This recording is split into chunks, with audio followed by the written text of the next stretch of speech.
So I was thinking about the end of hay season, if last year and this year were really that different, if last year was that much better than this year, or if time kind of just fades your memory and you forget. I want to put a kind of a compilation video together of the entire 2024 hay season and compare it to the 2025 hay season and see, like I said, were they better or worse than I remember or thought, or was my memory a little skewed and my perspective just different this year? So if you've already watched all of the 2024 and 2025 hay videos, this isn't really going to be any different. Thank you for watching. I hope you enjoy, and maybe you didn't remember the same things I didn't remember. Hi, so these videos are for our friends and family. I primarily imagine my mom watching them because hopefully your mom watches everything you do, right? But for our friends and family who've asked, what are you doing? What's your farm like? What do you guys have going on? So this is just a way for people to see what we do here. Some of it will be farming and field work. Some of it will be Sam's projects. Some of it will be our animals. Just everything that we do here. We are definitely new to farming and all of the things that go with it. So we're just trying to figure it out as we go along. A lot of reading, researching, talking to people. So if somebody happens to see this video and knows something about whatever it is that we're doing and wants to offer suggestions or tips or advice or comments, we would love to hear from you as well. We are always looking for new, better ways to do the things that we're doing, because until then we're just kind of muddling through and figuring it out on our own. So these first few videos are going to be our first cutting of hay. I'm trying to learn all of the mechanics of how to use the swather, because hopefully eventually I'll be able to do it on my own. So I'm asking a lot of questions about how things work and why things are done the way that they are, just so that I have a little bit of background for when I hopefully get to do it on my own. So hopefully you enjoy. Thanks for watching. Figure out what that all looks like.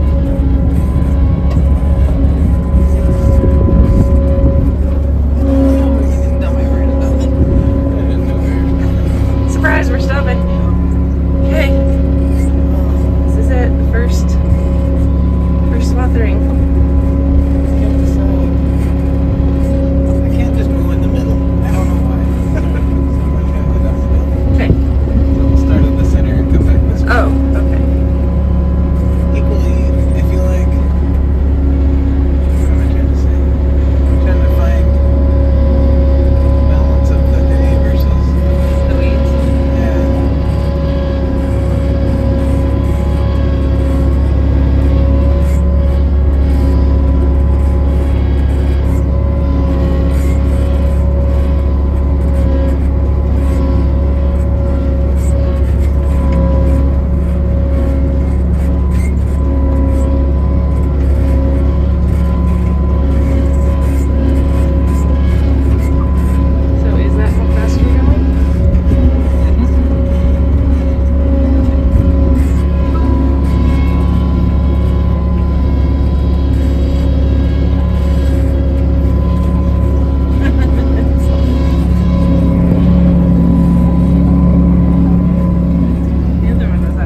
dogs are very excited to see us.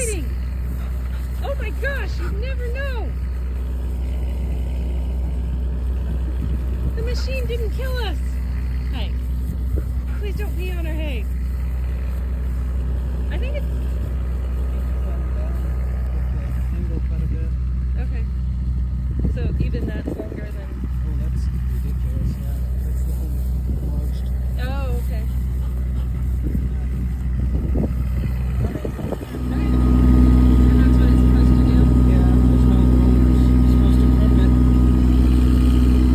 Probably want more pressure on it.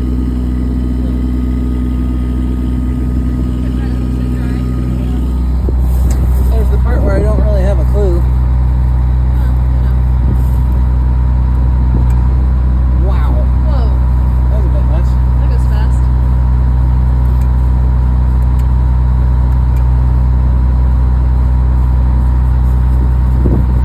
So that is adjusting the what? Pressure on the conditioner rollers. Oh, okay. And then A bunch of crimps. what adjusts the angle? Up there, the header switch.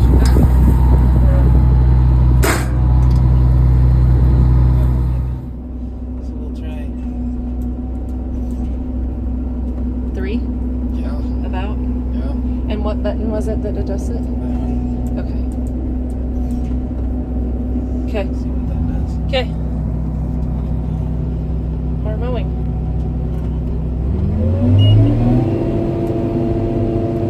So you run that up to like 26? Yeah, just hold it till it is all the way up. Okay. And then about 22 on that, you said? Yeah, I mean, based on absolutely no idea. Yeah. Okay. And then forward go. Yeah, parking brake off and off we go.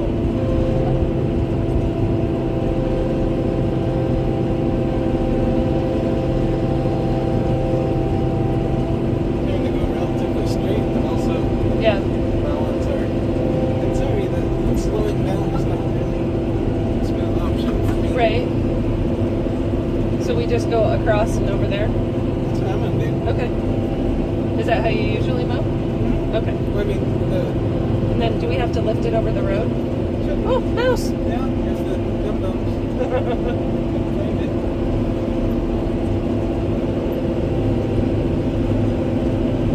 Because the other one we had to lift over the road and the.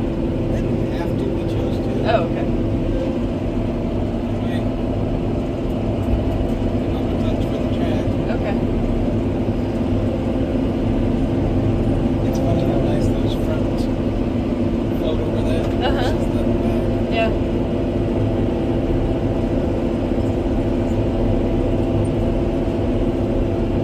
Hopefully some alfalfa will grow up through this. Yeah. There's some under there, Yeah.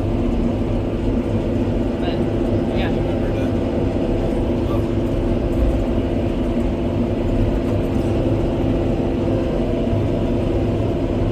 Have to remember to throw some spray on it if the drum I missed it. Oh, yeah.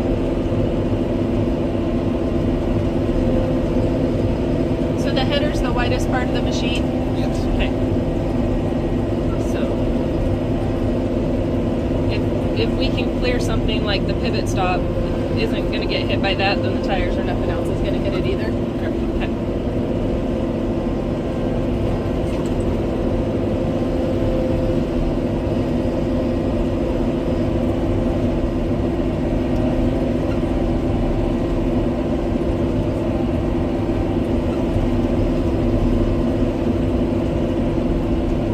And then you go, oh, Make sure I'm past the stop so I don't like it with my tail. oh, okay. And then you just go back in a straight line? Yeah. Okay. Well, just take another swath. Okay. Well, it looks like. So the catch is, I don't know if it cares about speed, like if that would help. Right. It looks like we're still on. Yeah. So maybe I'll try to pick it up as it goes. Okay.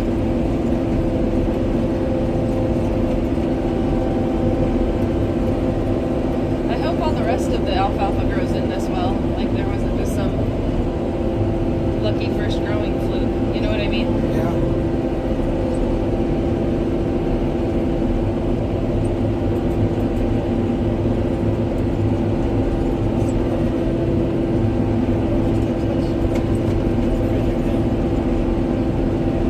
That's the second. Oh.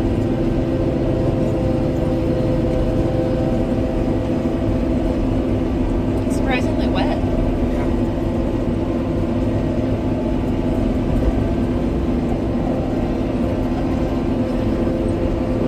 So that the button closest to me, the raising up and down, what does that one do? Raises and lowers the header. Oh, okay.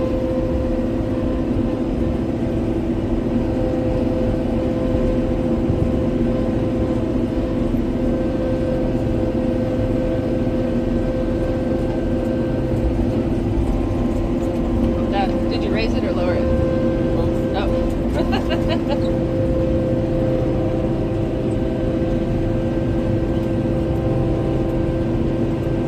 And that's the tilt. Yeah. Yeah. Pretty much just a touch. And when we get going, we should be able to,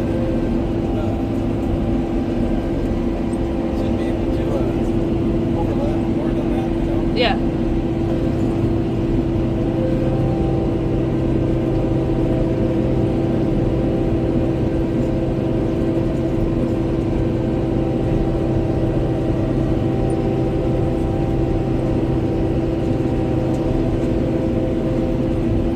So raise it for the track Yep, just a little bit. and then drop it back down. Yep. It probably is unnecessary, but No need to crash it into the.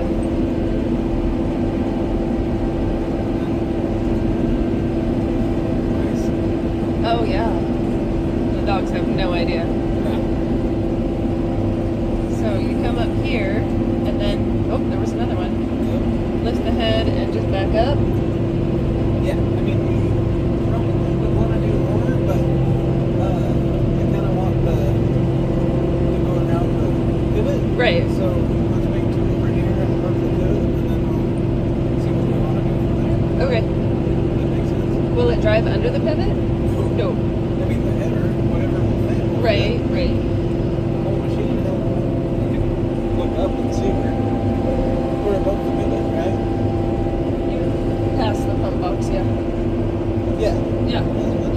Oh, yeah, no, I don't think we're that close to the pivot. It'll be interesting to see if the pigs get scared at all. Yeah. Be interesting to see if I get scared at all. You have something to brace your feet against. I just have to try not to fly out the window.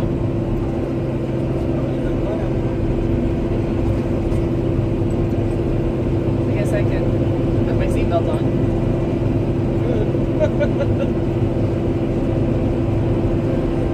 Might be smart, you never know. Yeah. We'll find out in a minute. Yep.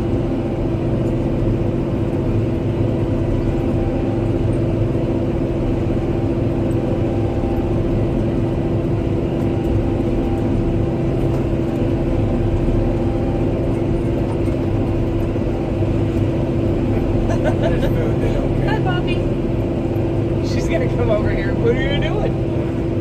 Are you eating food? Yeah. Do I get more food? Wow. Bye, buddy. Hi, Poppy. Oh, buddy got scared. I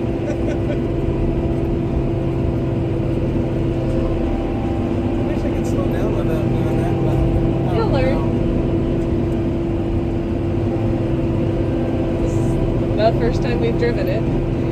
The speed of the Swaddler isn't controlled with foot pedals like a car. It's that orange handle, and it's not immediately responsive. So to speed up or slow down is a little bit jerky, and that's what we're talking about. Oh, Present. I can do a little pheasant ready.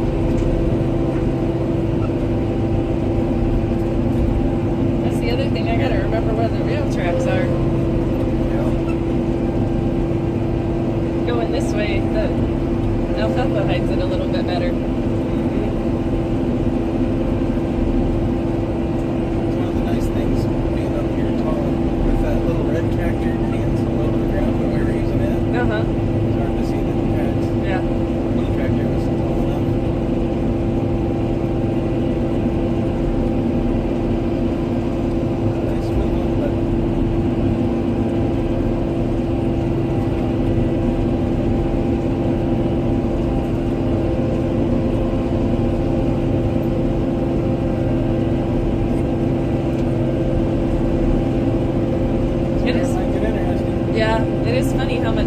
things in the field that you don't know is there. Yeah.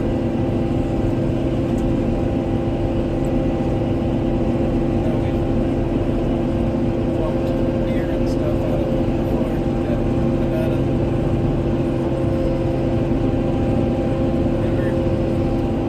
Ain't gonna let them stay in the cab if it gets super snowy. Yeah. It's so weird. It doesn't feel bad at all in this right now.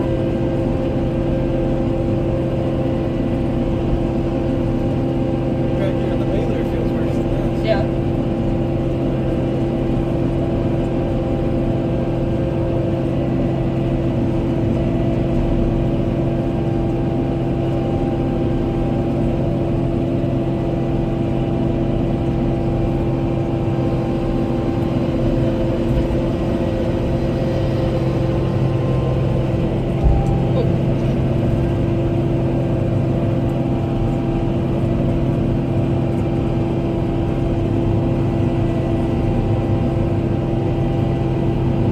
Did I tell you about getting the blue tractor stuck in the yard with the swather the other day? What? No.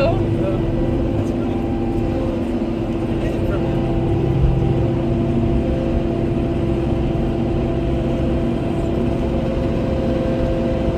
So how close to the fence do you want to try to get? Well, as close as you can without hitting it, but I'm gonna build myself a figurehead. So we don't make an outside lap?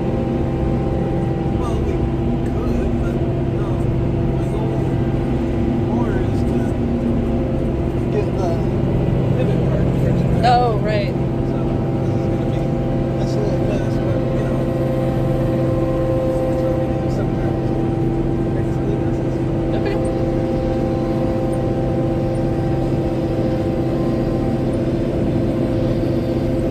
Fine, good, swather.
didn't hit it with the mirror, you're fine.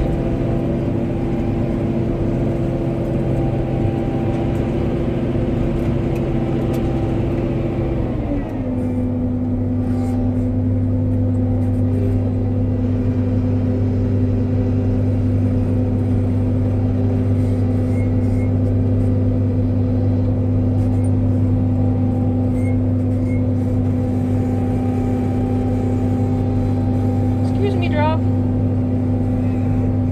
Christmas bill.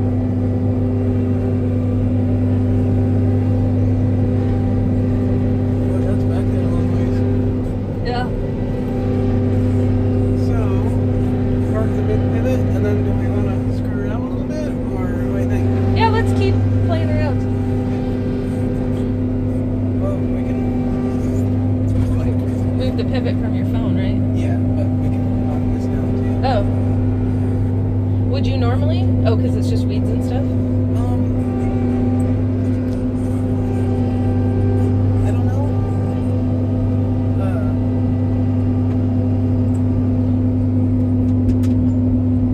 You're getting out? No, just parking it so I can. So fluffy. Beautiful. It smells good. My goodness. This is awesome.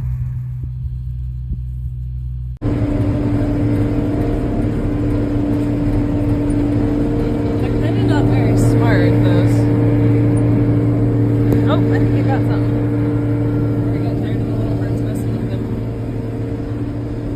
You'd think that they'd figure out to get out of the field. It's covered. Yeah. But every time they move, we go back to where they are.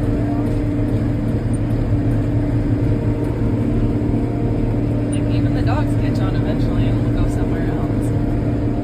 There's a reason they call it stuff bird brain. That's true.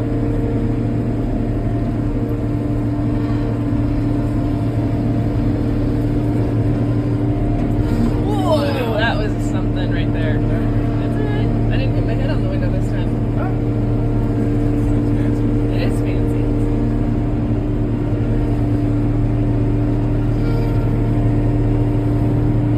Oh, did that time? No.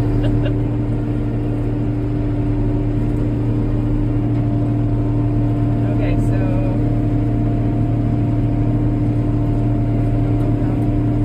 How close you want to get to this thing? That's what we have to do. No, 100% agree.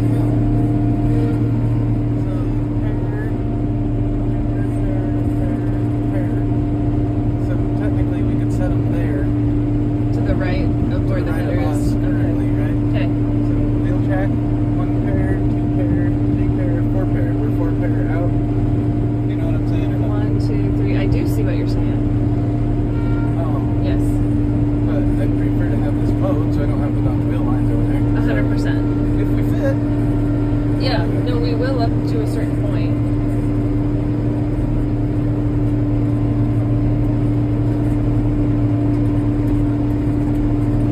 which again is a good.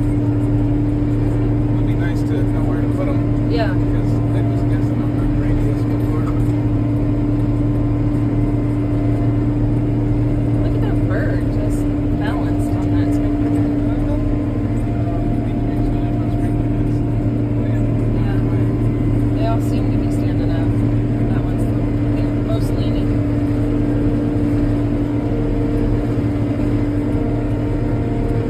You're getting kind of close. I mean, not kind of close, but the closest you've been. That one's pretty close.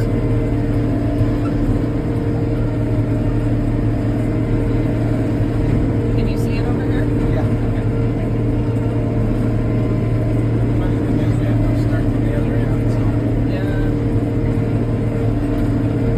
Too bad they're not flexible enough that we can just bend them.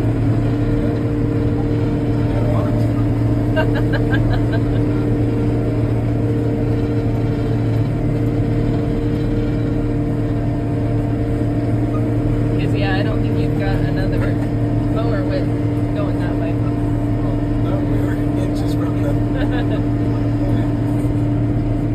Wow, sorry, pheasant. You were really close to the fence over here. Yeah, trying to be.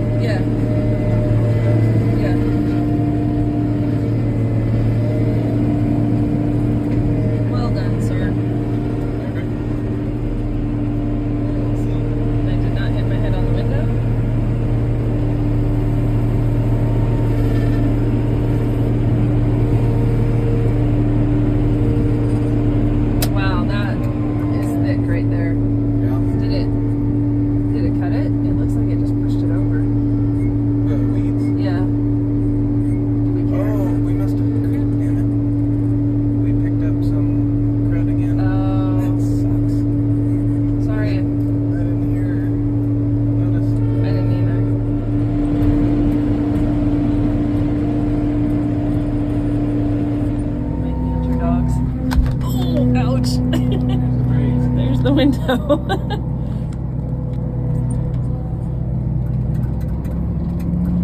instead of hunting, we should call them scavenging. They don't actually do a lot on their. Well, they get a lot of things, whether they acquire them on their own or steal them from other things. Stop being amazing the way that it looks. Yeah. It's mowed and it's just pretty.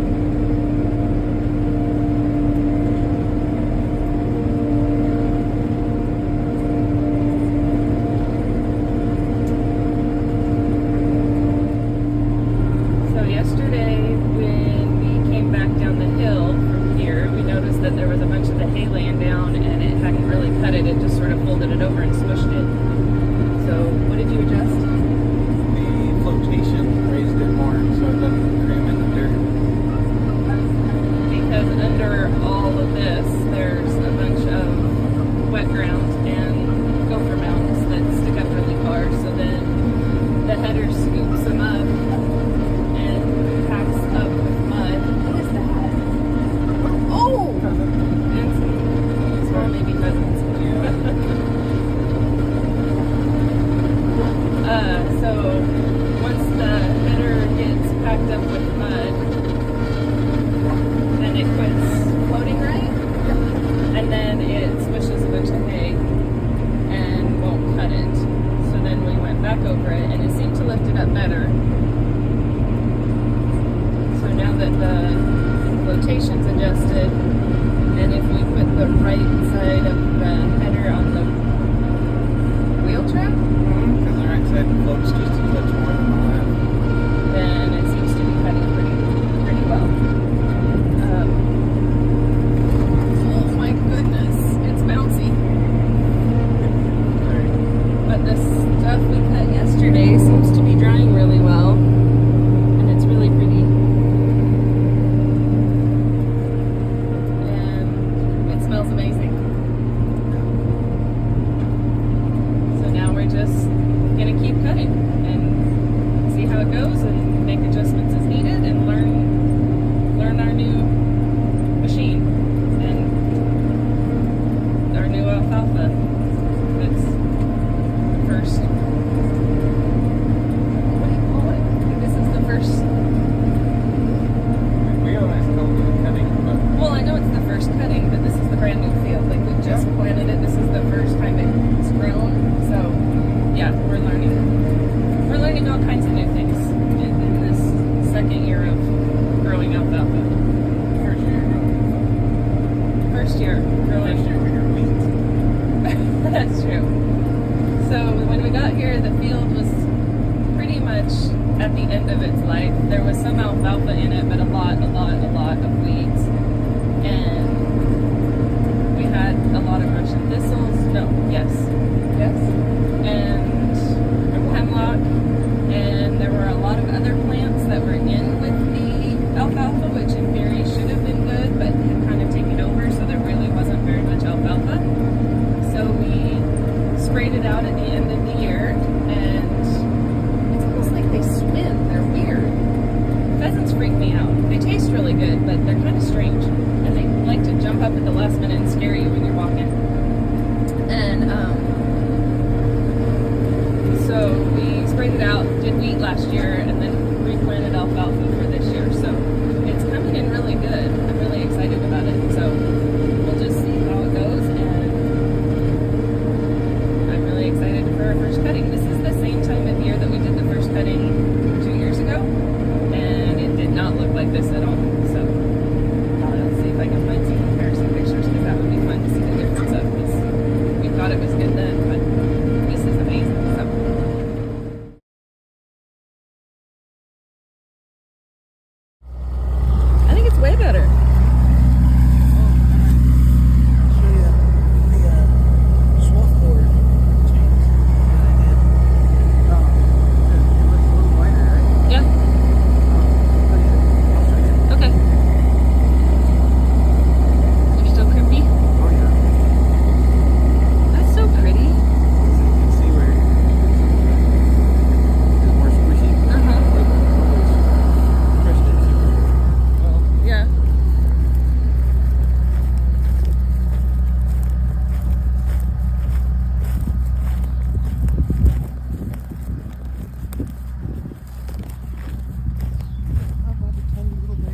I know, I love that. Oh, I love that too. I'm gonna have to put a disclaimer that we're not animal rights activists.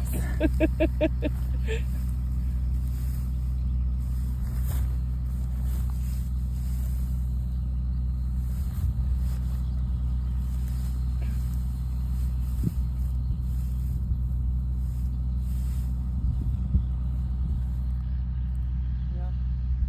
I'm gonna have to remember to angle down more than I want in here. Okay, And I think header riding on that might close me a little too. okay, Even though I want to move it. No, we'll move the corner out. okay. That's where we have to move the hand lines, right? Okay. Oh, I should have worn my other shoes. It'll be fine. Nah, it'll be fine. No, it'll be fine. So this is the super steep hill that I was scared of, Yeah. where I felt like I was falling through the windshield of the tractor when we did this a couple years ago. It's a little bouncy. Did you ride in the other ones when we were swapping? Just a couple times. It was very, very scary and slightly uncomfortable. Much better. Like I said, if I want to hop out and see how it's doing in the down stuff for Oh, yeah, maybe a little up the hill. yeah.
That is awesome. All done, first cutting.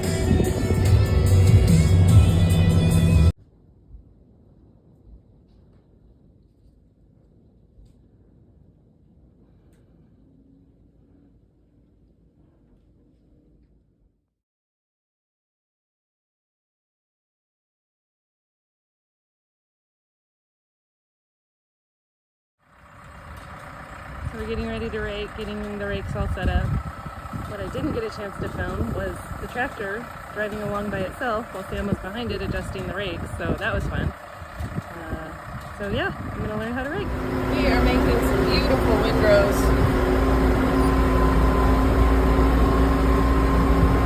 I think.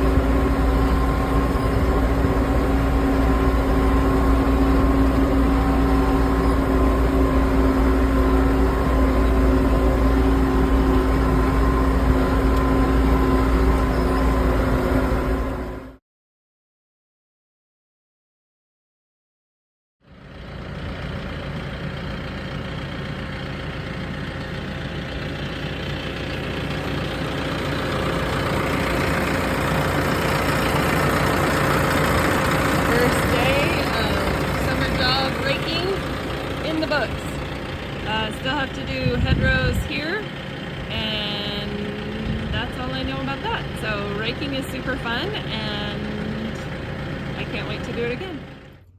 So it's hard to tell when the right time to bale is when you get unexpected rainstorms and there's rain in the forecast and there's been more dew than we thought. So we just decided to go ahead and bale. and hope for the best. The bales that we did a couple days ago had a little bit too much moisture in them, so we've checked and re-raked and checked again, and we're hoping that it's right, but I like the way that the bales are looking. They're very square, rectangular, and green, and they just look awesome, so hopefully the quality is good and it does what it's supposed to. And we'll pick them up tomorrow. And that's Sam checking to make sure that that's not too wet down there before he bales it, but I think those are some good looking bales, so hopefully the moisture content is right and they don't get rained on again. Fingers crossed. So we're picking up the bales off the field, and I get to drive the big blue tractor back to unload the semi with, but I'm driving the little red tractor in the field. This is a pretty nice tractor though. It's a New Holland 8970. It's very fancy compared to the red tractor, but it's nice. You had to come say hi. She always gets so excited when we get off of the tractors. Or, what are you doing? Oh, you need a belly rub. You're just too excited though. You're too excited. Oh, you got all the cheatgrass. All of it. All the cheatgrass and the other little things. So, okay, I'm gonna watch Dad. Ooh, I don't know what he's doing now. Oh, that must have been a straw bale. Or not great. Hay bale.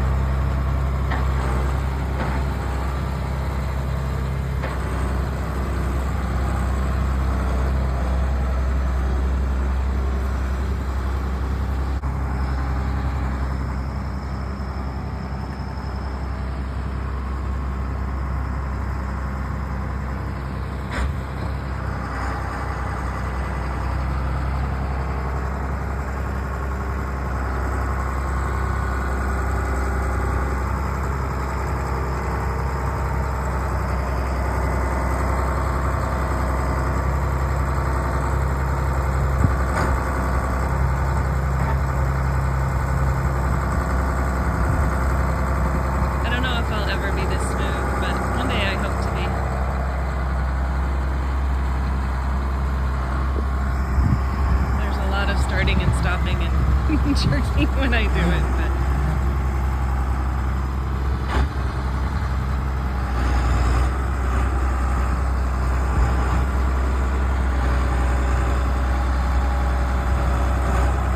okay, so this is the start of Haystack 2024. Sam thinks that there's 143 bales, so we'll see as we get closer what we end up with. Right now we've got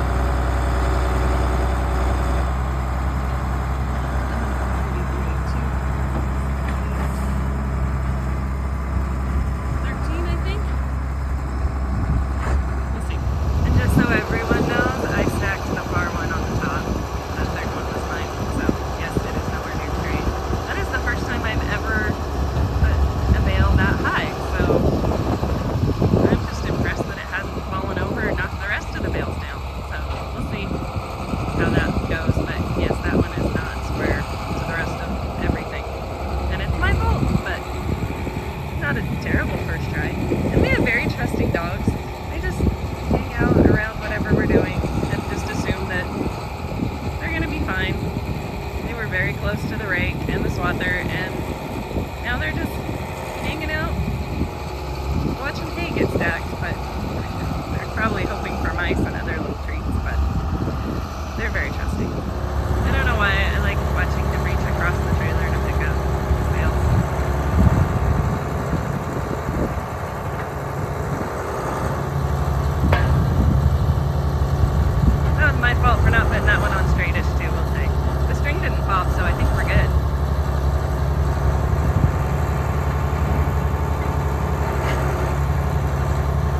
over. I just wonder how hard you'd have to push to do that.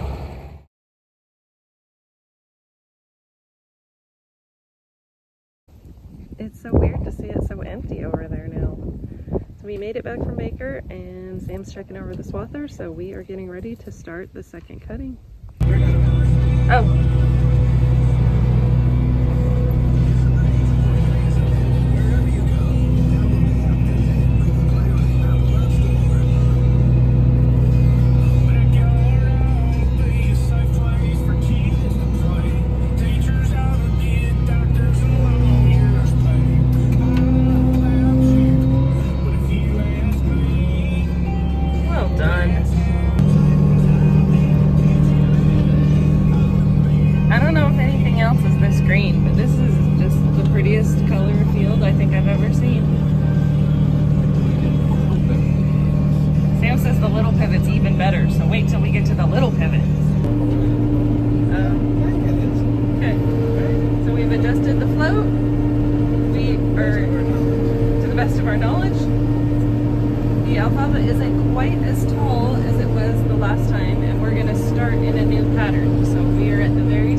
Oh, okay. So some little bits on the corners, but we're just right now. So this is amazing. It's like somebody came out here and planted some AstroTurf or something. It's just thick and green and luscious.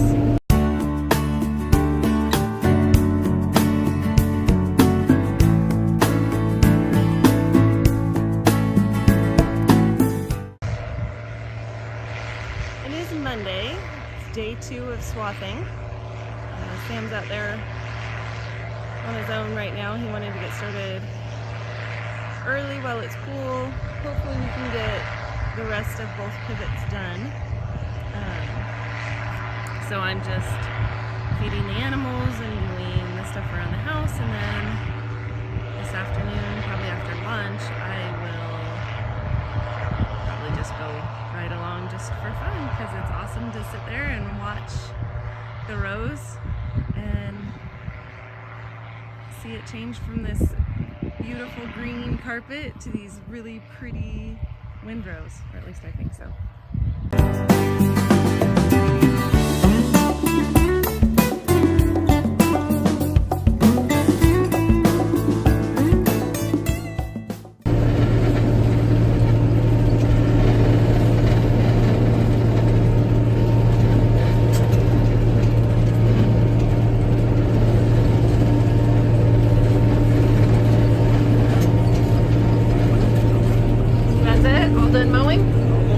All done mowing. Second cutting, all done mowing.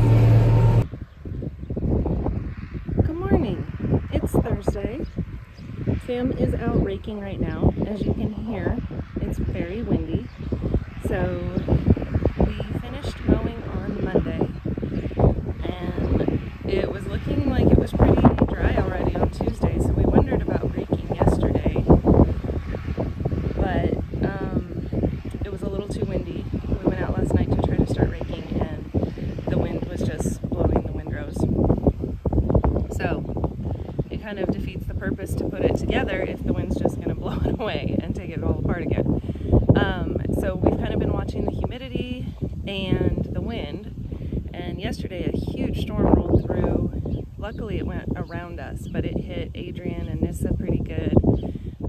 They had ping pong sized hail like in Garden Valley and some places around, so there was definitely some weather. Luckily we just got a few sprinkles, so we're gonna try to rake and hope that the wind doesn't blow it away. Sam had talked about raking and baling at the same time, so I would rake and he would just come right behind me with the baler, and that way the wind doesn't have as much of a chance of messing it up. But it seems like the wind always blows out here a little. When you fluff up the hay, it doesn't take very much to get it rolling and blowing away, so we'll see what happens with raking.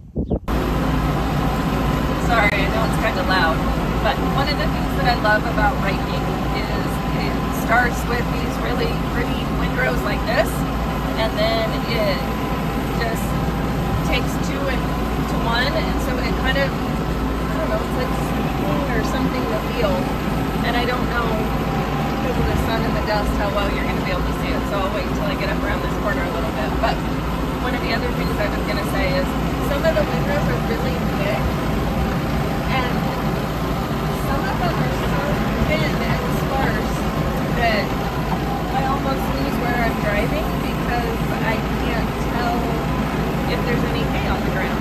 So you just kind of try to aim between the two and hope that everything stays where it's supposed to.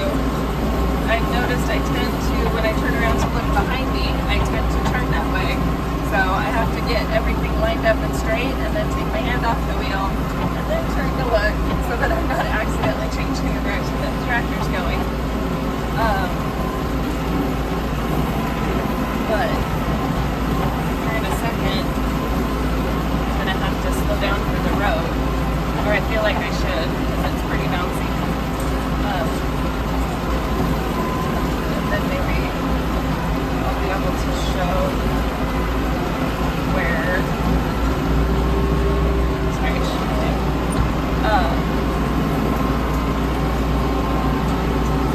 like how it looks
hay seems to be staying where we're putting it. I am not yet confident enough in my abilities to turn to do it in third. So I shift into first down here at the bottom of this hill. And then that gives me time to slowly turn around. But I feel like my turn at the top of the pivot was a lot better. Which means either it was a lot better or I did something wrong. That I don't know about yet. But being that this is my second time mowing by myself, I feel like it's getting better. Smoother, and I'm more comfortable with what I'm doing. And there we go. Can maybe do a good job. So now that it's turned around, you have to make sure that the outside of that rake is lined up so that it's getting all the hay on that windrow, and that one is lined up to get all the hay on the outside of that windrow. And then we just keep going. So we're kind of at the top of the hill. Shift again. My shifts are getting better, so I am bonding really well with my little red tractor, and I feel like we are working very well together. It definitely has some little quirks, little issues it needs to get worked out, but like there's something going on with the alternator, but it works, and as long as it keeps working, we're happy. This is raking. I think it took about hours to rake both pivots last time. I started just a little bit before 8. It's 8:30 now almost. So I feel like it's going pretty quick. I mean, we're 2 towers in on the big pivot, and I think there's 6. Sam still needs to do the corners and the overhangs, and he'll probably do the center because it's just a little bit more technical. But I should be able to do all of the other towers tracks, and then I'll work on the small pivot. And it'll be ready to bale probably tomorrow, maybe. I don't know if he wants to start later today. The wind definitely dries things out quickly. And when we bought the swather, or when we were looking at different information about different swathers, that was one of the things that people were talking about with the conditioner roller, the way that it crimps stems. Sorry, I was shifting.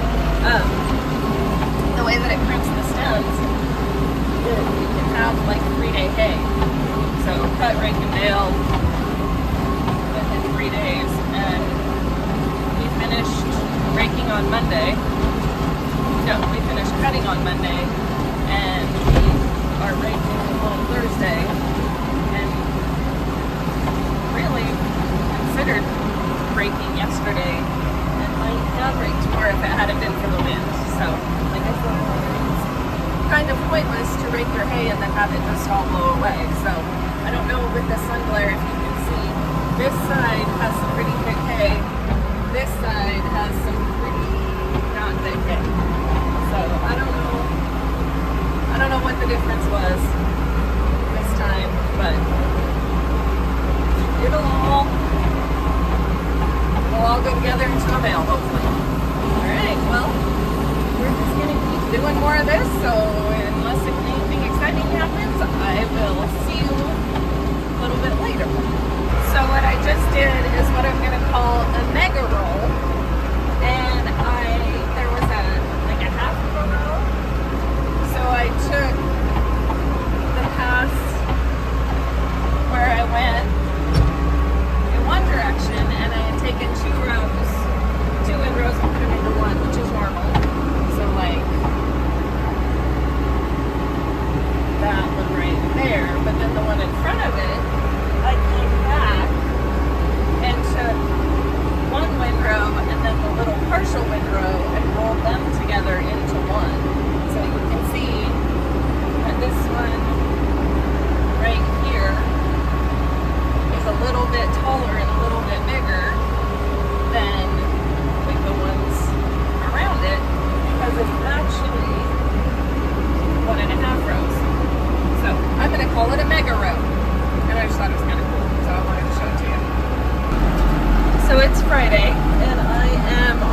way back to the little pivot to finish raking the hedgerows because I missed one. And also, we need to move the pivot so I can rake underneath that. Sam is out here baling, and we've got some beautiful bales in the room right now.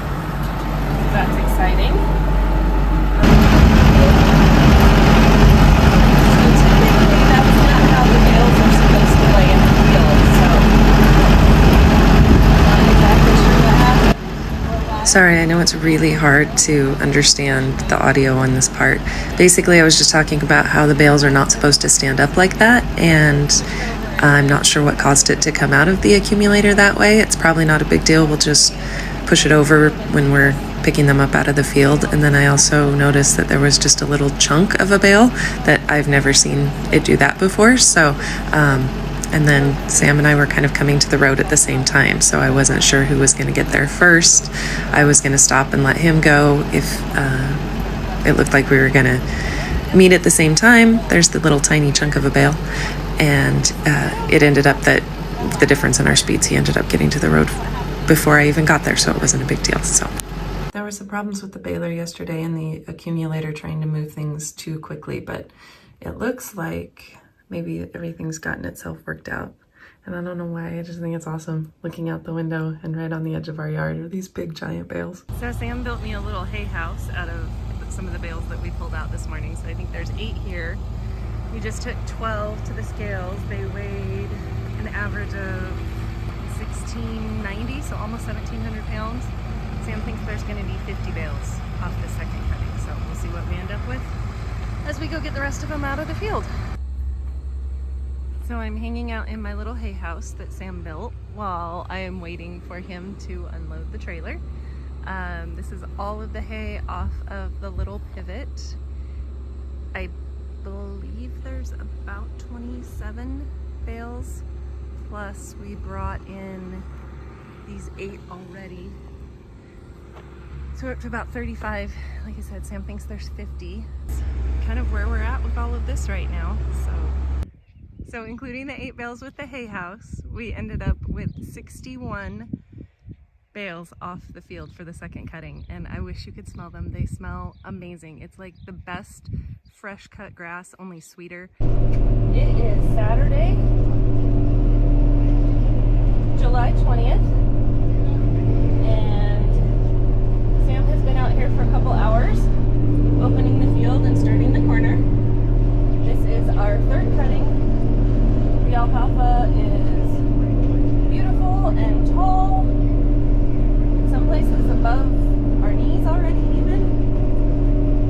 So we're just gonna keep going back and forth, and in a couple of passes we'll have some more hand lines to move. Do you want me to stand that one up?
just wait and see how long it takes before it's ready to rake, and then how long it takes before it's ready to bale, and how many bales we get out of this cutting.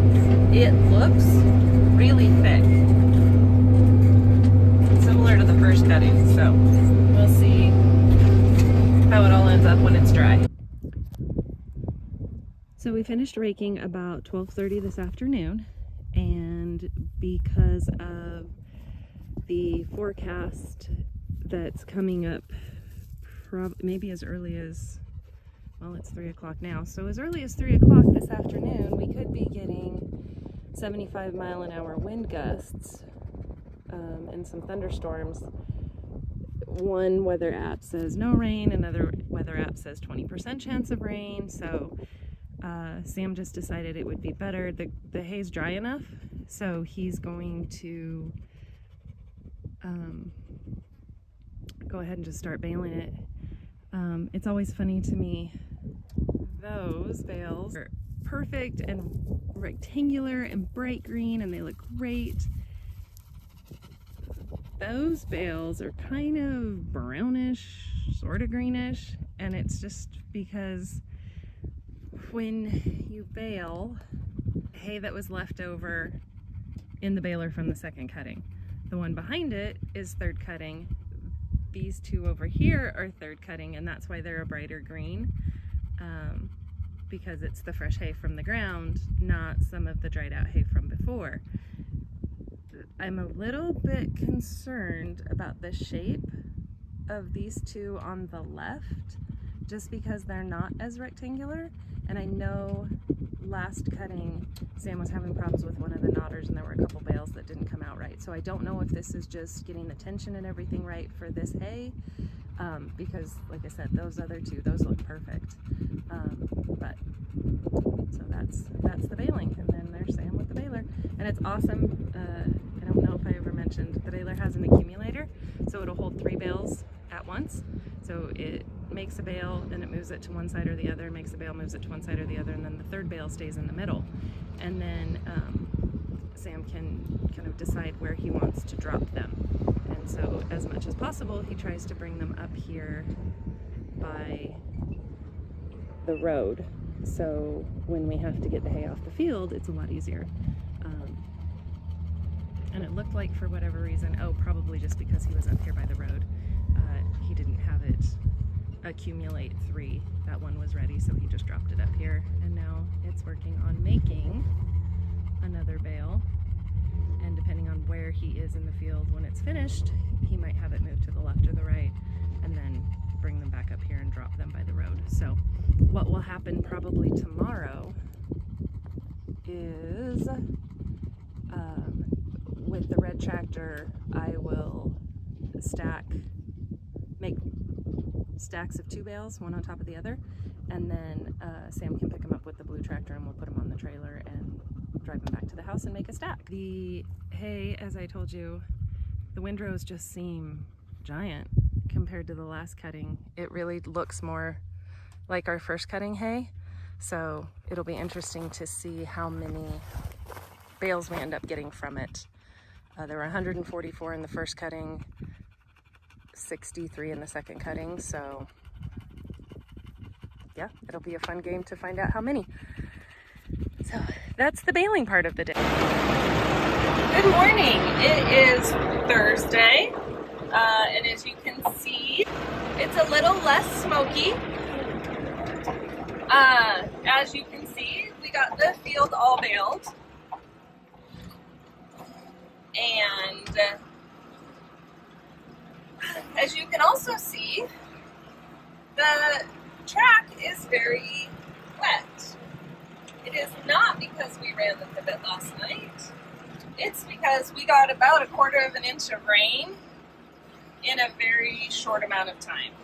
So, unfortunately, all of the bales are a little bit wet, which is not optimal for hay. But we're hoping that it helped the firefighting efforts of the Durkee fire and all the fires that are around us. Before the rain started, there was a whole bunch of lightning, and I think like 200 new lightning fires started, but I think most of them were pretty small. and they were able to get them out pretty quickly, or the rain came along and helped put them out. So as far as I know, there's no big new fires in the area, which is awesome. We'll take a little bit of wet hay to not have to worry as much about fire. And then the other nice thing is, even if it didn't rain directly over the turkey fire and help put it out, it hopefully, well, I know the area around here, the ground is all very wet right now. So even the very far back that you can just barely see, the edge of the dirt right here, and that's the fire break we cut along the fence, and then the kind of brownish stuff back there is the back part of the property. So all of that, even though it's dry grass, is now wet. The ground under it and everything around it is wet. So if the fire does continue to move this way, hopefully the wet ground will help slow it down or stop its progress.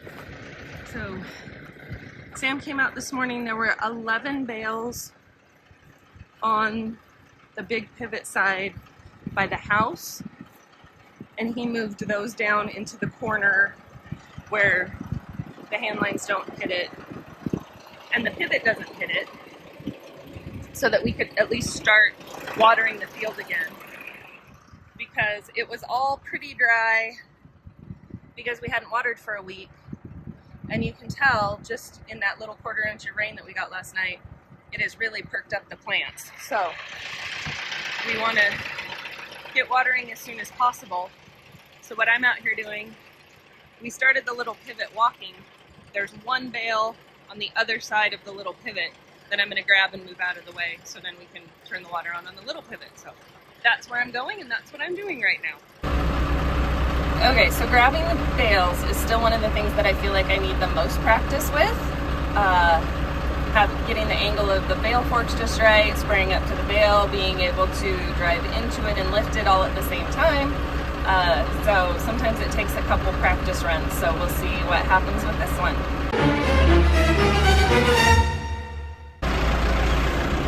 Of course the phone fell down just as I scooped it and lifted it all in one motion on my first try.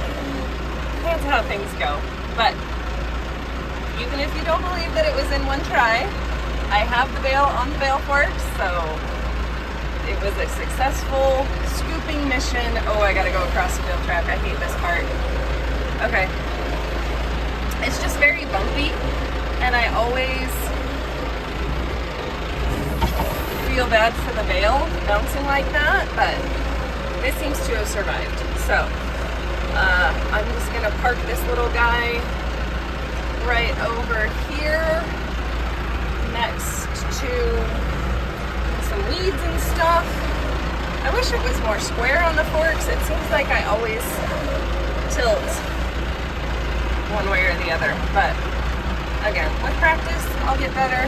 Don't have to go very far. We're going pretty slow. Don't think it's gonna hurt the bale at all. Like I said, I'm just gonna park it right over. I also don't like not being able to see, but I don't think there's anything I can really hit over here. I'm gonna hit that metal stuff.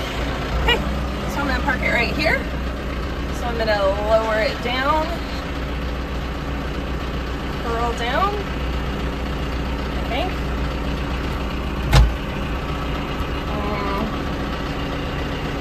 Okay, that's too much. Nope, that's way too much. Okay, set it down, curl away, put it in reverse, back up slowly, and it stayed on the ground. Ta-da! That is amateur bale setting downing. That's also the process for putting it on a trailer or stacking them on top of each other. So when they dry, we can do that. So Sam can scoop 2 at a time on the big tractor, put them on something and stack them. But we're gonna give them a little bit of time to dry. So that's all for now. Good morning. It is Friday. We are heading out toward the little pivot to stack the hay. and then bring it in off the field.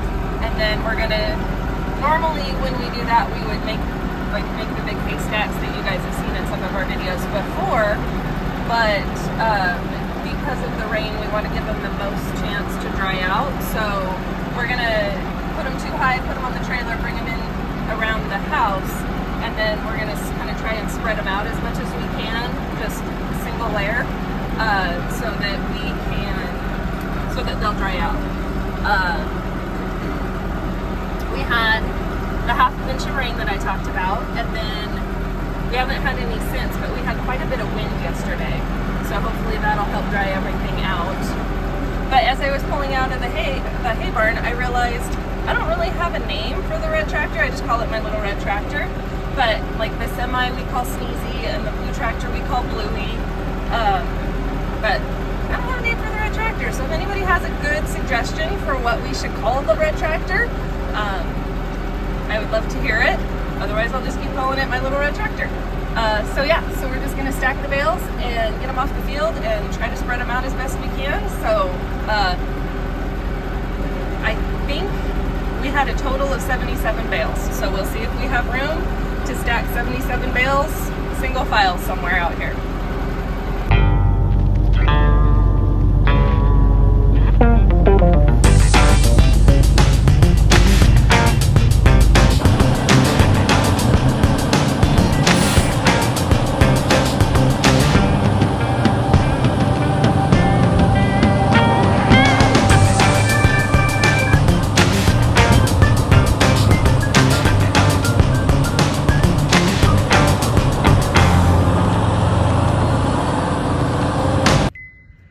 So it's hard to tell from this one spot, but all of the hay is off the fields. There's some stacked up there. There's some stacked over there on the other side of the truck. These are the last 8 bales off the field. And then there's about 53 down by the mailbox. So let's see if I can get a good picture of that. So the ones on the left are what's left over from the second cutting and some of the yucky straw that we moved just in case fire did come through here. They were closer to the edge of the dry field and not the house or the structure. So there's part of the big pivot.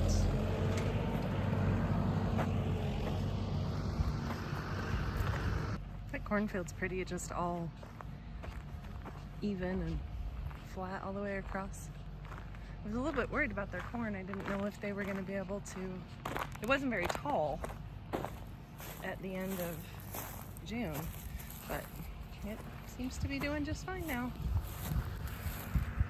So down there, we had to move the 2 rows on the right closest to the road because the pivot in the cornfield was going to hit them, which we hadn't planned on. Majority of the hay from the little pivot and the big pivot by the road. So like I said, I think there's 53 bales down there.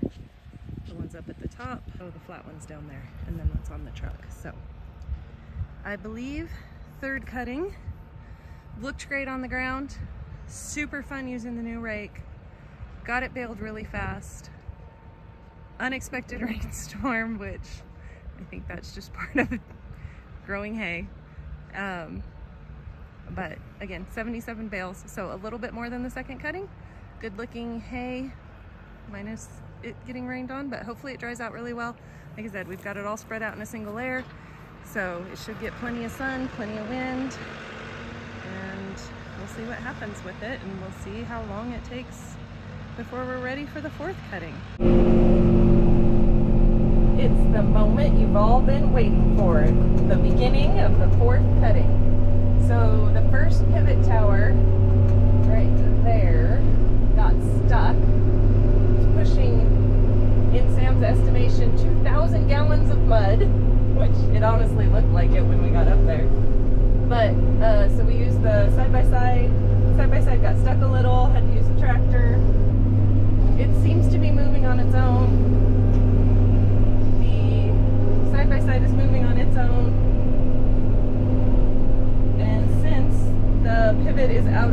Saturday, we thought it would be the perfect time to come open the field. So it is Saturday, August 17th, and we are starting our 4th cutting. We started the 3rd cutting on July 20th, so about a month apart. All the cuttings have been about a month apart. If that schedule holds consistent, we will be doing a 5th cutting approximately 1 month from now. And if they keep the water on until the middle of October, it's possible that we could get a 6th cutting, which I don't know if that's ever, like, if that's really even a thing. I think we're getting the float set and getting everything kind of adjusted and ready. Petunia and Ted decided to be scared and run off, but so far Buddy and Poppy are just hanging out and eating. We were worried that the alfalfa wouldn't grow as well this cutting because of all the smoke that we've had in the area pretty much the whole month of July and the first part of August. We just thought it maybe wasn't going to get enough sun, and so it wasn't going to grow as much, but it seems to be doing just fine. Oh, no, we can't figure out if he's scared or not. He might just be excited about food. It's hard to tell. He kind of jumps and skips when he walks. Now he might be scared. We don't know. He still hasn't figured out yet. Poppy's not worried. He's not sure if he should be or not.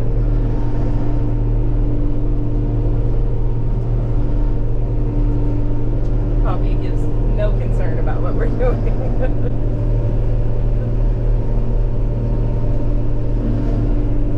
But from what we can tell, like, the height and everything look really consistent and similar to last month. So we're gonna assume that it's all good. The stems are starting to get buds. Some of them are starting to bloom, which is when we cut last time. So apparently direct sun is not as required as just warm temperatures, I guess. And it wasn't, oh, it was 100 degrees for quite a bit of it.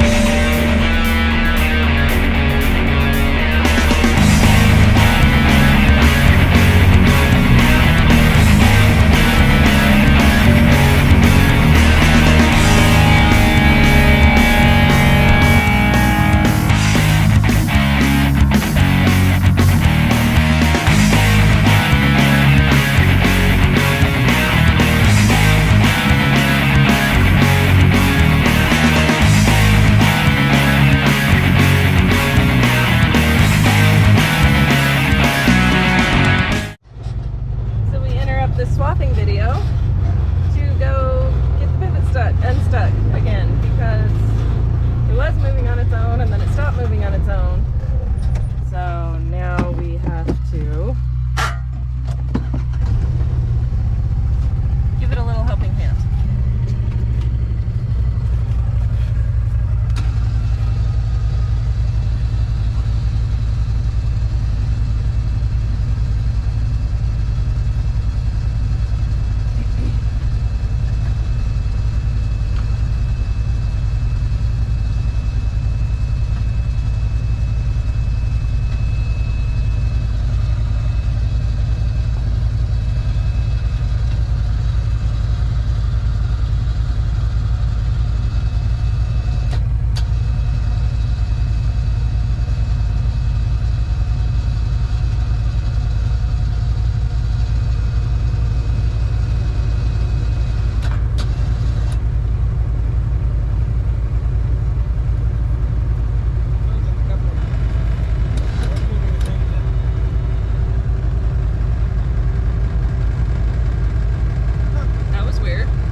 So we're assuming that it can move enough on its own that it can get back through there, and we're going to return to our regularly scheduled swathing.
Sam called.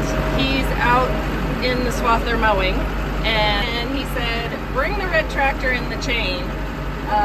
The swather is stuck down by the pond, and there was one other place on the hill that it slid because a wheel track had filled up with water and the water ran over the track into the field. So there's some really wet, really slick spots apparently, and now I'm gonna go help pull out the swather.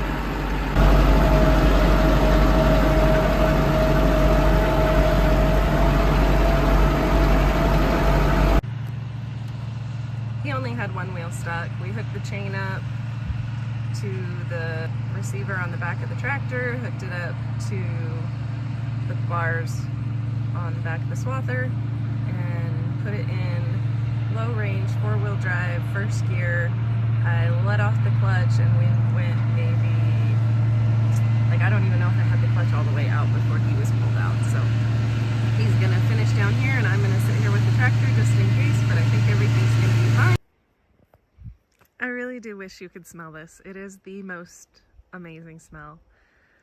And this is just the one side of the big pivot, but there's just something so beautiful about the windrows all being freshly mowed. The alfalfa is such a pretty green and it's all just so perfectly in rows and I love it. And then in 3 or 4 days when it's time to rake, it'll all be wilted and dried out and not such a pretty green.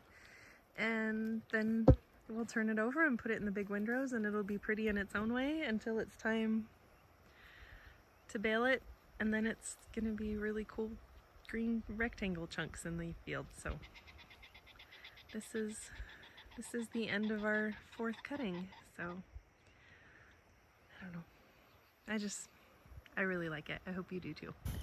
Sam had to get up at 1:30 in the morning to rake because he wanted to get it done before he had to go to work in Boise this day. And so, yeah, it usually takes about 5.5 hours to do all the wheel tracks and the corners and the hedgerows. So that's when he had to get up. And luckily there was a full moon, and luckily the tractor has some really amazing lights, as you'll see in just a minute. So he was able to get everything raked.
One of my favorite parts of raking is getting to watch the wheels roll the hay from 2 separate windrows into one.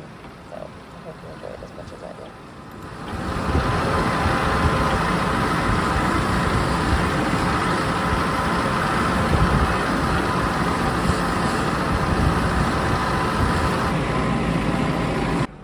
One benefit of having to get up and work in the middle of the night is that you get to be awake when the sunrise comes up, and it was a beautiful sunrise this morning.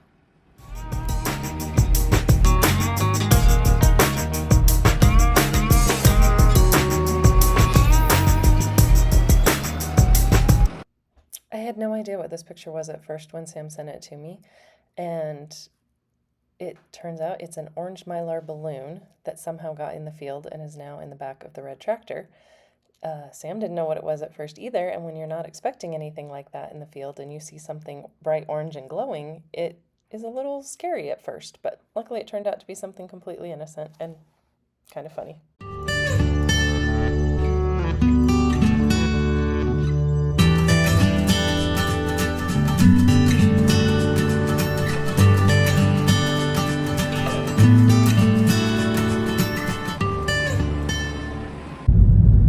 Sam got up at 1:30 this morning to come out and start raking, which I feel bad that he had to get up that early. I feel bad that he had to rake and I didn't get to.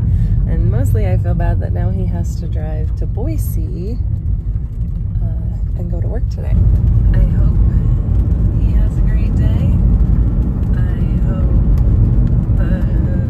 he drives out and we can hopefully bail tonight or maybe tomorrow, and then be able to pick it all up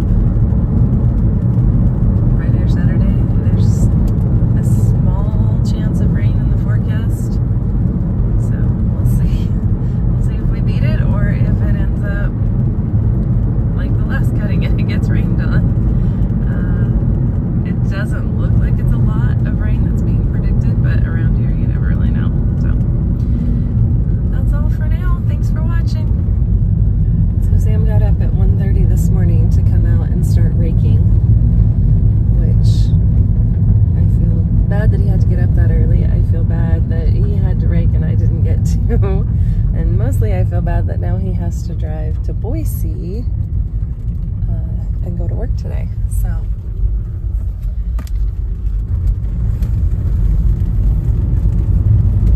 I hope he has a great day. I hope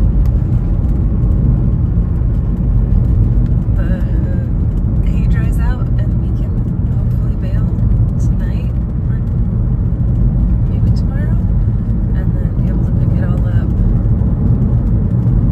Friday or Saturday. There's a small chance of rain in the forecast, so we'll see. We'll see if we beat it or if it ends up like the last cutting and it gets rained on. It doesn't look like it's a lot of rain that's being predicted, but around here you never really know. So poor Sam had to get up really early on Wednesday. He got up at 3:30 or 3 on Thursday to try to bail, but it was still just a little bit too wet. So he had to wait until Friday, got up early, bailed, and got to use the new baler, which worked out amazing. The bales were just solid and beautiful. There's a few that were kind of smushy while he was trying to get all the settings worked out, but otherwise it is as good of an addition to the farm as the rake was.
with the little baler. It looks like he's just got this little bit of this corner left. I don't know what's left on any of the other parts of the pivot, but the bales are looking good.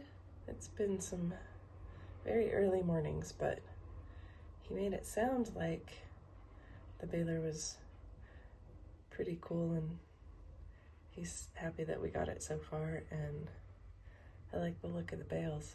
The one that's on the red tractor, he was showing me how like you can bounce the forks and the bale doesn't even move at all, where the other ones, it would kind of start to sag and wiggle, and I was always worried that they were going to break and fall apart. So it seems like these are pretty solid. So we'll see what happens when we have to go pick them all up out of the field. So this was our first 3x4 bale that came out of the baler, and Sam brought it over here to show me how solid it was. I think I said already that he was moving the forks around and it didn't give at all. Also, these strings, this is like, Sam said like chunks of cable. This is tight and those are thick strings. So we are going to go try to stack them in the field and then figure out how we're going to get them out of the field. Of course, one of the reasons we were trying to hurry and get everything baled and off the fields earlier now, because a couple of days ago in the forecast it was going to rain tonight, overnight, and then some portion of tomorrow, but then it looked like it wasn't going to, but then we just got a little bit of a rain. But I really don't think, I mean, like, you can look at the ground, it's not wet out here at all. There's a little bit of water, like where some water might have run off the roof of the house, but again, I think everything out here is fine. So we're just gonna double check, moisture meter everything. I'm going to drive around and just pile what I can on top of each other, make stacks of 2 like I usually do. They're just not necessarily close to each other like they have been in the past. So that's what we're doing right now. So I'm not really sure how this is gonna work. Are you gonna come pick up bales with me? No? I mean, I love you, little kitty, but do you really want to be up in here right now? It kind of looks like you're saying yes you do. Do you know how loud it is when the tractor starts? I don't even know what to think about this. You're just kind of a weirdo. Yeah. I don't know how this is gonna happen. Are you gonna sit up there? Are we gonna teach you how to drive the tractor? Sam said I might get to drive the semi today. Are you gonna drive the tractor? Oh, you bonked your head on the steering wheel. Okay, my friend. I'm gonna start the tractor. Please don't freak out. Oh, okay. Yeah, apparently that was enough. Okay. So despite the rain, we got all the hay doubled up, and now Sam is picking it up with the blue tractor and putting it on the semi, which I am sitting in the driver's seat of. And theoretically, once he gets the last of the hay around where we are right now loaded up, I am going to drive the semi forward towards those stacks of hay over there. Have I ever driven a semi? Nope. Am I qualified to drive a semi? We'll find out. The cool thing about farm stuff, well, it probably wouldn't matter as long as we're on our own property anyway, because I think they can let 6-year-olds drive tractors or whatever, but I think that I read that as long as I'm an employee of the farm and driving our equipment for the farm, I don't technically need a CDL, but I might be wrong about that, so I'll have to double check with Sam. But basically, I'm gonna learn how to drive a semi very slowly for short distances in a field. So hopefully I don't mess anything up.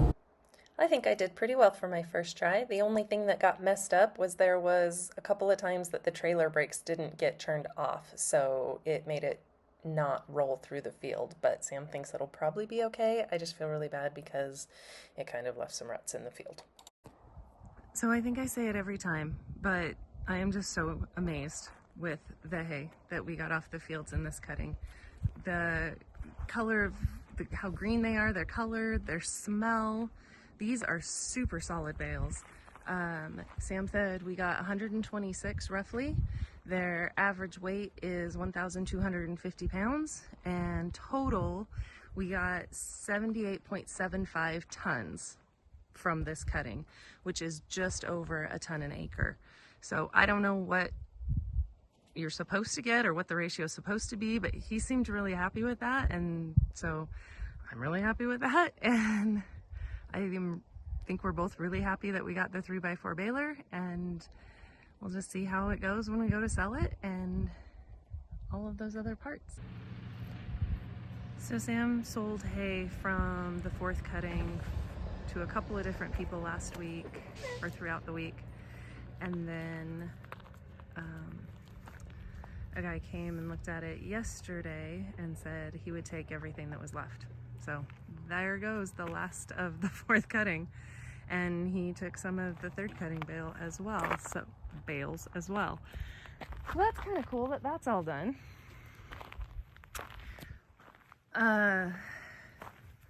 According to just the way it's been growing, the temperatures and the water should be enough that in approximately 3-ish weeks we could have a fifth cutting. One thing that I didn't know about or really think about was that you have to leave, like, you don't want it to be too short over winter. The temperatures in the afternoon are still warm enough that we should get good growth. The temperatures overnight are starting to drop down. This last week, a couple of days, they were in the 40s, like high 40s, like 48, something like that. So I don't know how the swings in temperature affect it. Like, is it just the heat that affects it, or getting colder overnight? Does that do something to slow it down? And then you don't want it to be too short over winter. So this has been, let's see, we pulled it off the field last Friday. So it's been a week. This is a week of regrowth. And I feel like it's coming back pretty well. I know, like, this is the kind of the patchy spots on the edge of the field. As you get farther into it, it gets better, obviously. This right here is quite a bit better.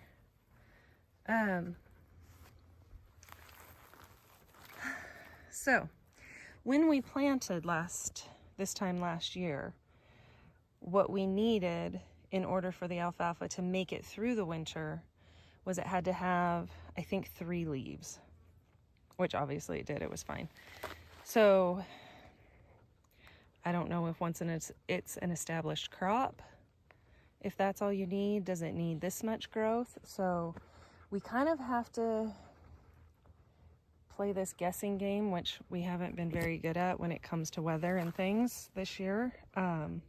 When is it gonna frost? Because I guess once it frosts, then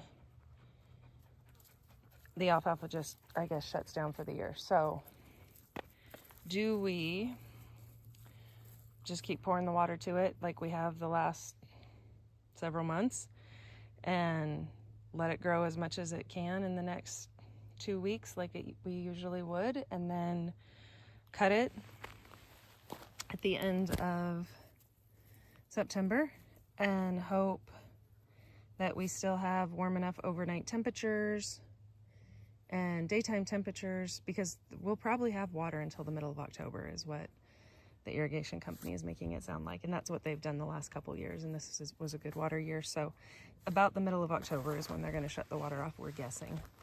So yeah, do we cut it early so that it has a couple extra weeks to grow and leave it a little longer over the winter? Do we don't know. When we figure it out, I will let you know. If anyone has any thoughts or suggestions, feel free to let me know. Yeah, so we're just trying to watch. The forecast is anybody's guess, and it only goes out 10 days. So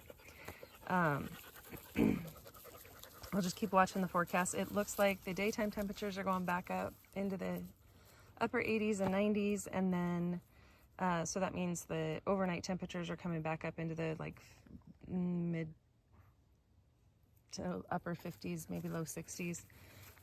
So we're definitely good for the next week and a half or so. So we'll just play it by ear and see how it goes. Well, it's September 21st, and we are doing the last cutting of alfalfa for the 2024 growing season. It's been a lot of fun watching the process and being involved in it this year. This cutting is happening a little bit earlier in the time frame. Normally we were going almost a month, or 3 weeks to almost a month between cuttings.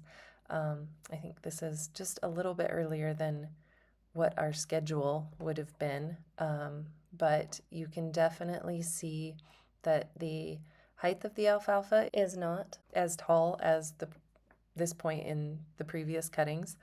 There are still some pretty good areas where the windrows look nice and thick, but there's some pretty spotty places too. So the days getting a little bit shorter, not being as hot during the day, I think has really affected this cutting's growth. So all that being said, we are super excited that we were able to get 5 cuttings off the field this year.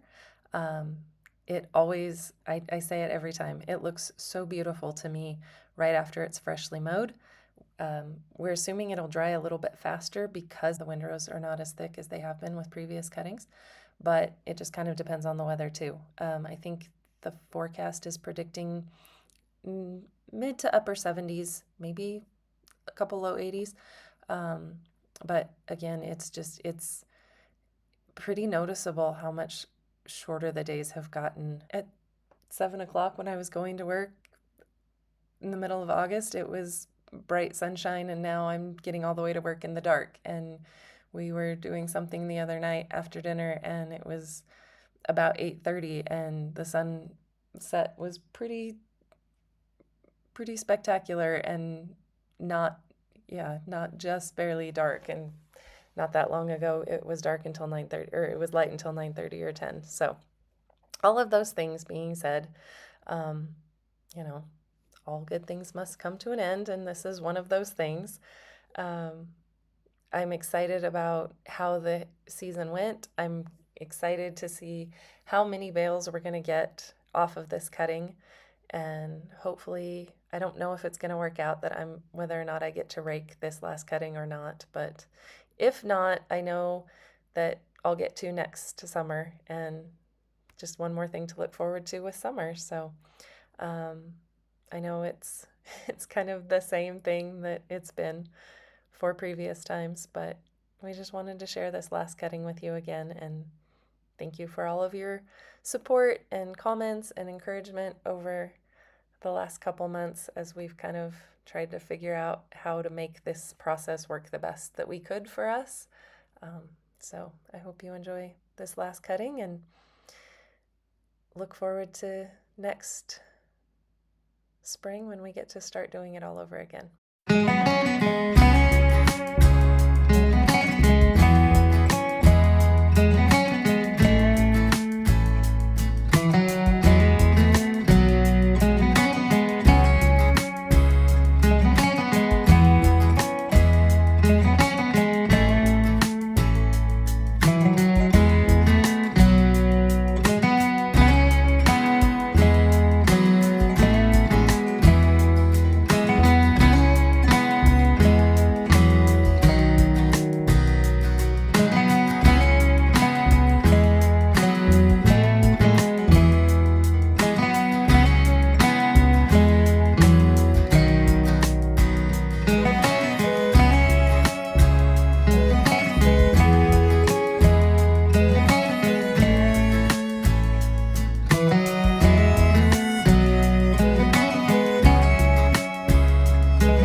top side of the little pivot.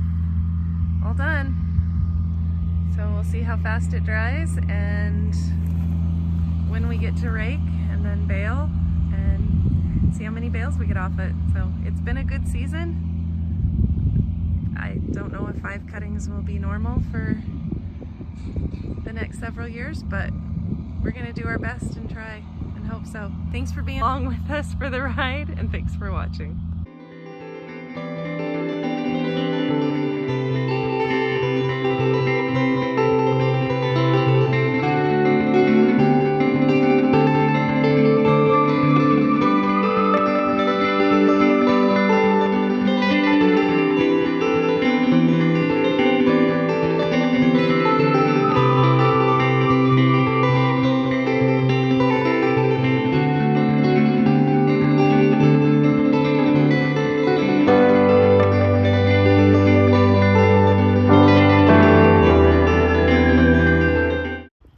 So Sam got up at 3:30 this morning and started to rake, but then it started to sprinkle even though there was no rain in the forecast. And so he kind of tried to wait it out, but it got a little bit heavier, so he decided that he would come in, got a couple hours sleep, went back out about 5:30 and started raking again. I don't know if he got any video of it or not. It was dark and it looked exactly like it did the last time he raked. So not a whole lot different, but what does look different is the windrows. They are very narrow and very short compared to what they have been in the past. So it was quite a bit less hay in this cutting. It'll be really interesting to see how many bales we get out of it. So yeah, so that'll be the next step. And it was also very windy overnight and this morning, so I was afraid that the wind would be too much, but he said that it wasn't really moving the windrows, and it doesn't look like they've been spread out too much, so it'll be fun again to see. So I thought this was kind of interesting. I just heard what I thought was the baler, but it seems too early for the baler because he just raked this morning. I've never had him rake and bale. Well, I guess that's not true. He did rake and bale on the same day when we had that big storm coming. So it must have just dried fast enough because the windrows were small enough that some of it's ready to bale now, I'm guessing, obviously, otherwise he wouldn't be doing it, but it'll be really interesting to talk to him later and see what he says about the whole process. So yeah, started at 3:30 this morning raking, and now it's almost 6 o'clock tonight and he's baling. So that's pretty quick. So it turns out that Sam was not baling the other day. I mean, we have baled on the same day we raked, but that's not what he was doing. He was getting the baler hooked up and kind of dialing it all in, getting all the settings correct. But he was also just picking up a little bit of hay, I think possibly to test how wet it was, how it was baling. But this is the bale that was in the baler at the end of the 4th cutting, and you can see it when we picked it up, it was still, the hay was still a little bit too wet, and so it's just molded, just sitting there hanging out in the baler. So I think he was probably trying to add some hay to it to help make a bale to push it out so that we can either take it out back and dump it or spread it somewhere, feed it to the pigs, I don't know. But so we have not yet started baling. Keep checking the hay. It's still the top of the big pivot, so probably up here and over by the house is dry enough, but the stuff down in the valleys and things aren't dry yet, and you don't want to put too wet hay in there. That happens. And then the little pivot is still way too wet, so we'll wait and see how long it's going to take for that one to dry. So we may have to bale the big pivot, clean all the hay off of it, and then bale the little pivot separate at a different time. But we'll let you know however it ends up working out. So right now we are playing the moisture in the hay waiting game. Sam got up at 3:30 to start baling. Baled a little bit, it's way too wet. I've checked it several times. I'll put in a video that he sent, just setting the moisture meter in the windrow, how much moisture's in it just sitting there.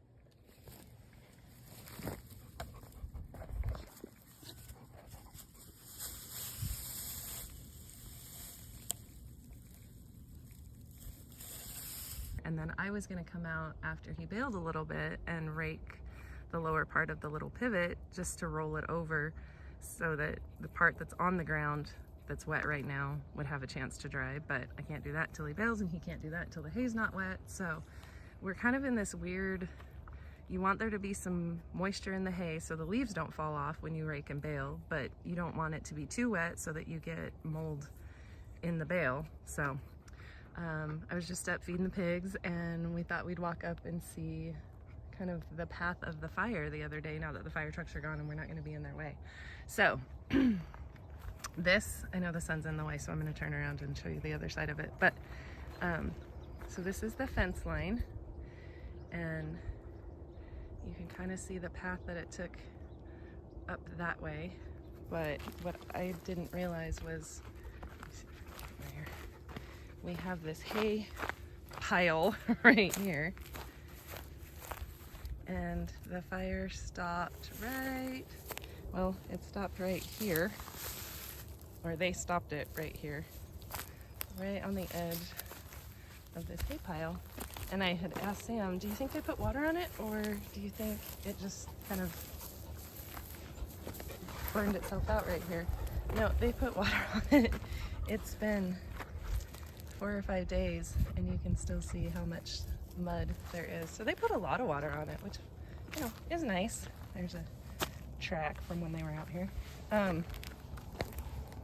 So yeah, it was nice that they came out and stopped it before it spread and got too far. So all of the edge of this got a little bit singed and all of that. And it's funny, I wondered why they used wooden fence posts, and it's like Sam said, this is not probably the first fire these posts have seen, but we knew we were gonna have to come work on fence anyway. But that's kind of a lot. And once I get over here on the other side of the little knoll, I'll show you where it all started. So I don't know how much you can see. There's this weird fence right here that I don't know why I've never noticed before. So there's the regular fence, and then there's like high fence, but it only starts right here. So if they're trying to keep deer out, right there, a deer could jump over the fence. And then there's a fence on the other side of the, I don't know what it is. It's some, I don't know. This is so weird.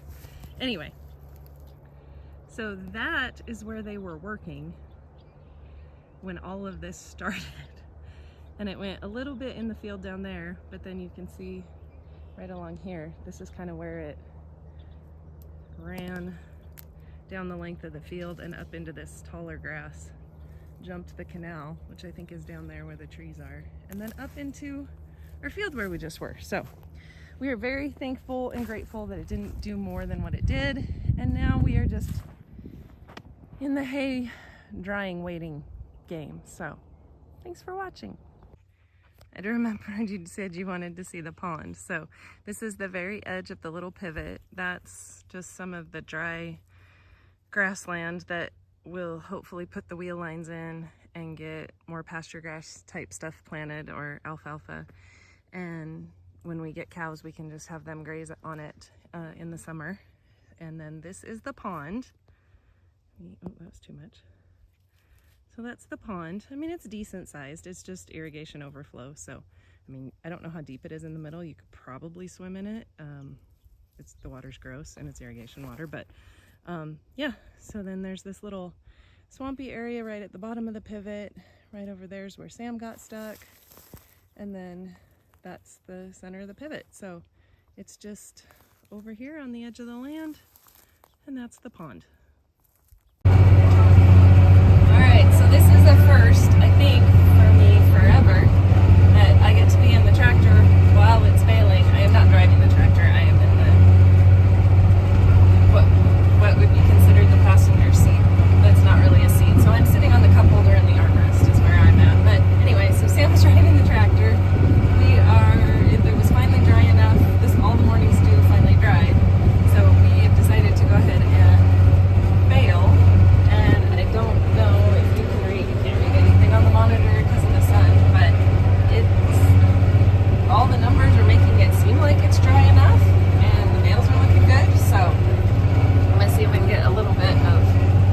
baler picking up the hay off the ground without bouncing out of my seat. Because of the sun and the dirty window, you can't really tell. But anyway, it does a really nice job of picking up the hay.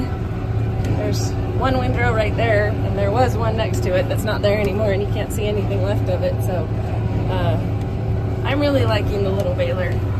I think Sam's really liking the little baler. And it's definitely a different experience being in the big tractor while it's baling than being in the little tractor raking. But I'm glad that everything dried out enough that we were able to do this. I'm trying to see if there's a bale around somewhere that I can show you. It might be on the other side of the top of the hill. Yeah. So we'll get there in just a second.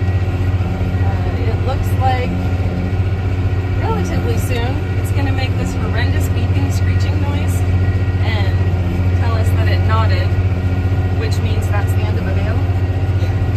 It ties a knot. It ties 2 knots at the end of the bale, and it gives you a warning like that. Luckily it puts up a little symbol so you know that it's just that it knotted and not that, you know, the end of the world is happening. But again, because of the angle of the sun, I don't know if you can tell. That one is very dark green and very, very pretty. This one is a little lighter green. I think it's shadow versus Oh, is sun. it? Okay. Sam says it's shadow versus sun, which totally makes sense. But it's also very rectangular and I think very pretty. So that's just what we're doing right now. So yeah, we'll see how many bales we end up with and if we can get it all baled today or if we have to re-rake some of it and wait or both.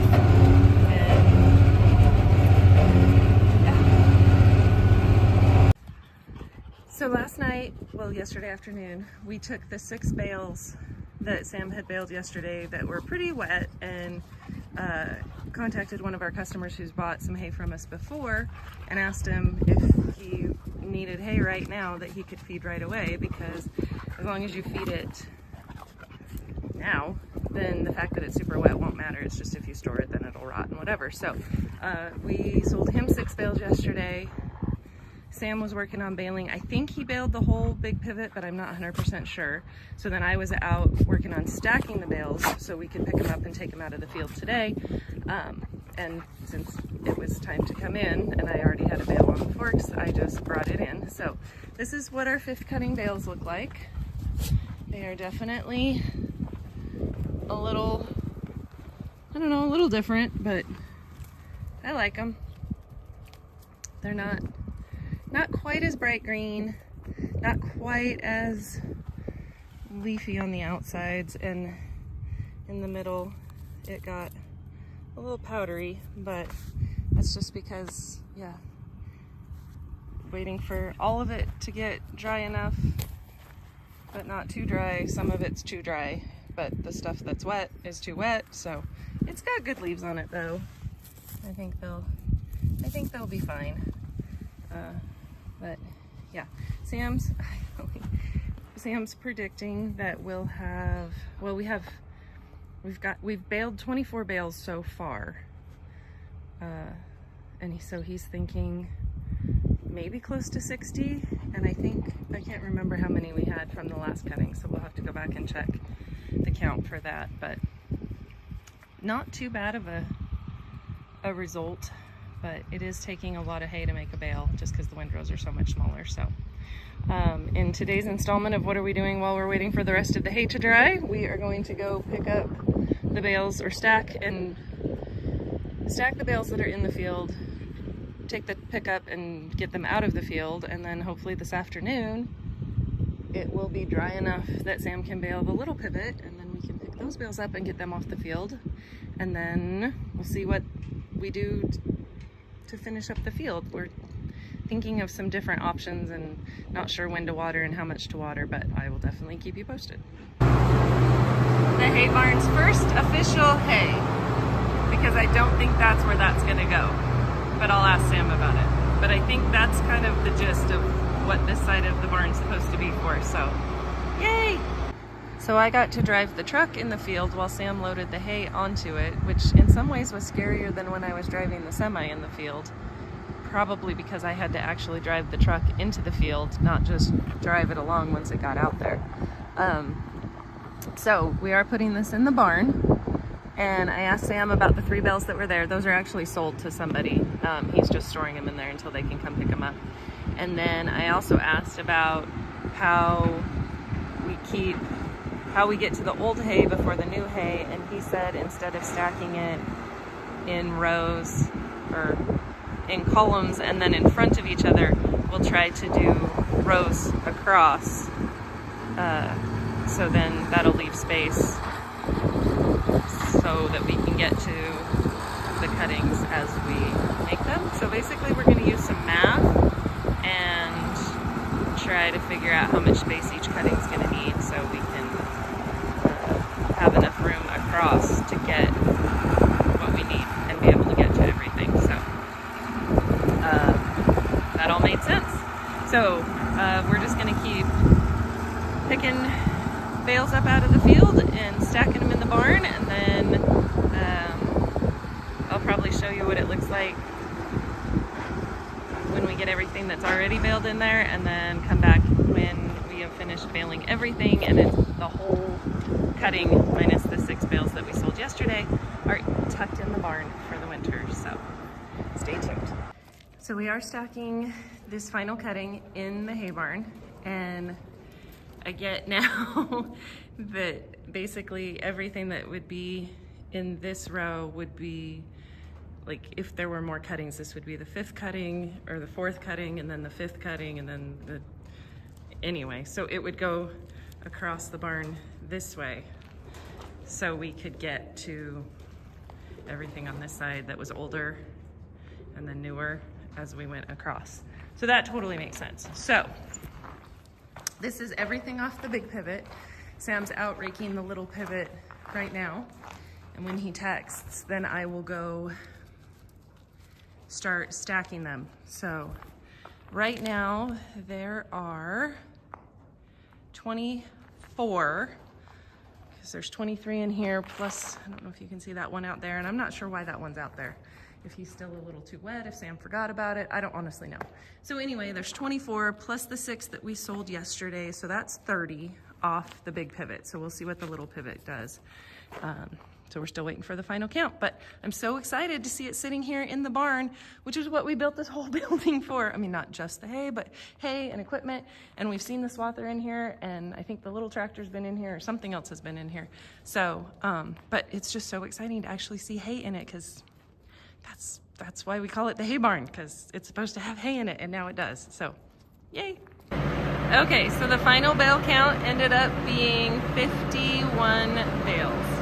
And I think they look pretty good for as long as it took us to get them to dry and how long it had to sit in the field. So some of it bleached a little bit, but it's still green, it's pretty, it's got good leaves on it. So it'll just sit in here until we sell it, or if it doesn't sell right now, we know it's covered and protected, so it can sit here all winter, and we can sell it in the winter if somebody gets kind of desperate for hay, or in the spring, or whenever, or keep it until, I don't know, we get a cow or something to feed it to. So that is the final bale count for the 5th cutting of the 2024 hay season. It's been amazing. It's been so much fun. It's been some frustrations, but I think that's just part of farming and nature and things. So, but yeah, thanks for watching.